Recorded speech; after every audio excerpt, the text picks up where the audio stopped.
Vein of gallon malformation রোগটি অতি বিরল একটি রোগ। এটি বাচ্চাদের ক্ষেত্রে হয়ে থাকে। আমাদের মস্তিষ্কের গভীরে একটি শিরা আছে যাকে আমরা ভেইন অফ গ্যালেন বলি।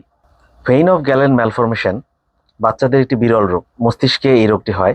এই শিরাটি আমাদের ব্রেইনের গভীরে একটি শিরা থাকে, যেটা সকল শিরার পরে এটা একটা কমন শিরা, যেই শিরা দিয়ে রক্তটা ড্রেইন হয়ে আমাদের ব্রেইন হয়ে তারপর হার্টে চলে যায়।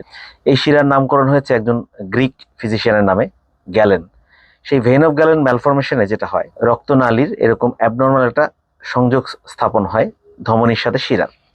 সেখানে এই ভেইন অফ গ্যালেনটি ফুলে যায়, বড় হয়ে যায় এবং সকল রক্তের প্রেশারটা ওখানে চাপে বেড়ে যায়, যার কারণে এটা বাচ্চাদের ক্ষেত্রে মেকানিক্যাল অবস্ট্রাকশন তৈরি করে এবং পুরো রক্তের সরবরাহটাকে বাধাগ্রস্ত করে, যার কারণে নানা ধরনের সমস্যা হয়। বাচ্চার মাথা বড় হয়ে যাওয়া, বাচ্চার মানসিক বিকাশের সমস্যা, খিঁচুনি হতে পারে, বাচ্চাদের স্ট্রোক জনিত সিমটম যেগুলো হয়, বমি, ঘাড় রাখতে না পারা, অনেক বাচ্চার দেখা যায় মানসিক বিকাশজনিত সমস্যা হয়। এই ধরনের সমস্যা নিয়ে বাচ্চারা আমাদের কাছে আসেন। ভেইন অফ গ্যালেন ম্যালফরমেশনের চিকিৎসা আমাদের দেশে বিদ্যমান। এক্ষেত্রে আমরা ব্রেনের এমআরআই, অ্যাঞ্জিওগ্রাম করে আসলে আমরা স্টেজিং করি, কোন স্টেজে সে আছে সেই অনুযায়ী তার চিকিৎসা করতে হয় এবং চিকিৎসা করলে বাচ্চা সম্পূর্ণ ভালো হয়ে যায়। আশা করি বাচ্চাদের স্ট্রোক জনিত কারণগুলো আপনারা বুঝতে পেরেছেন এবং সে ব্যাপারে আমরা সচেতন হব এবং এই ধরনের রোগ হলে আমরা দ্রুত রোগ নির্ণয় করে চিকিৎসা করাবো। সবাই সুস্থ থাকবেন। আজ এ পর্যন্তই। আসসালামু আলাইকুম।